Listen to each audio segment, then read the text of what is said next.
you, and with your performance and that job, it will be many more times, because I think the American public likes hearing about the progress that CFPB has made. Thank you.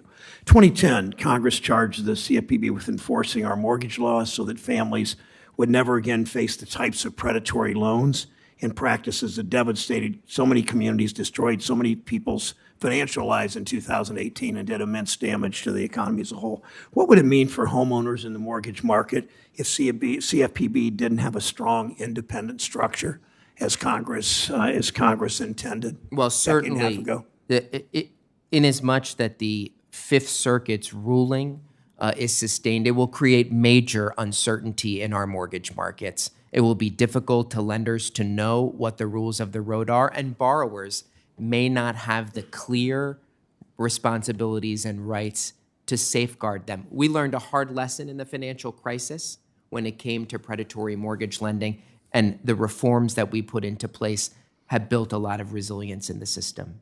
Thank you. That's why, as you know, I led 35 of my Senate colleagues in filing an amicus brief defending the CFPB's constitutionality, fighting so that CFPB continue to create a fair, transparent, and competitive mortgage market, how important that is, protect consumers' biggest financial asset and the key to intergenerational wealth. In 2008, we saw what happens to homeowners. You've said that a number of times in the broader economy when we don't have a strong consumer protection agency. We can't let that happen again, so thank you. Let me talk about medical debt for a moment, Director.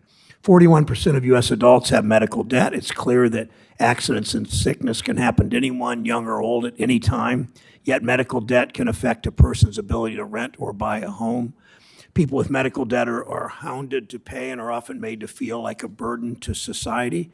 To alleviate the burden of medical debt, Director, would CFPB consider rulemaking to remove all credit debt from credit reports and eliminate deferred interest on medical credit cards? Well, let me just say that so many people in our country are pushed to pay medical bills that they may not even owe.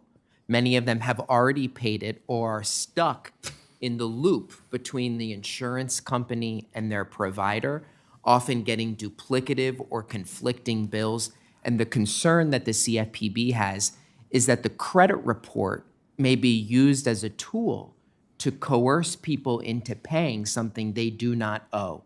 So we are looking at all aspects of the Fair Credit Reporting Act to see whether it is appropriate for credit reports to be used in that way. And we are considering options to restrict some of the parking on credit reports that may be false or inaccurate, because the consequences for individuals are very real. They may fail a background check because of it, even just because they were sick or they had an inaccurate report on their credit report. Okay, thank you. In November, I wrote to you about the growing number of homeowners suddenly facing threats of foreclosures for second mortgages they didn't even know they had, that they owed. They call them zombie foreclosures. Many of these homeowners haven't heard from their lender in years. Just last week, we found out that some of the companies trying to collect on these debts are actually private equity firms that have targeted single-family homes as a big moneymaker, buying up homes, jacking up rents. Now they're trying to foreclose on homes based on old mortgages. What are you doing to protect consumers from these predatory zombie foreclosures? Well, so many people got piggyback mortgages. These were 80-20 mortgages where there was a second. Many of them modified it and had not heard and believed that it was satisfied and received representations that they were satisfied.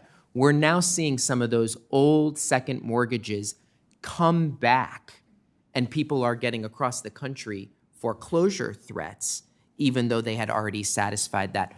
We have issued some guidance to make clear about what the current law expects when it comes to time-barred debt or zombie debt, and we will look to take actions where there's violations of law. This is the type of thing that can really undermine mortgage markets, and we need to make sure it is fair and transparent across the board. Thank you. Last question.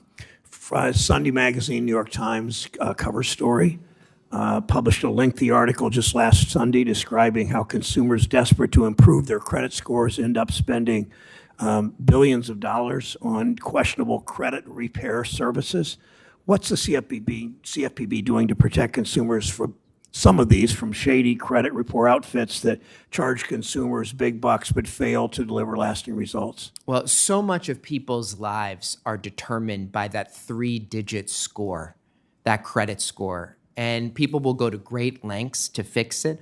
We have taken a number of enforcement actions against outfits that have illegally taken fees and run off, but we need to look more holistically at the credit reporting system so people know how they can fix errors and not be subjected to scam artists. Thank you.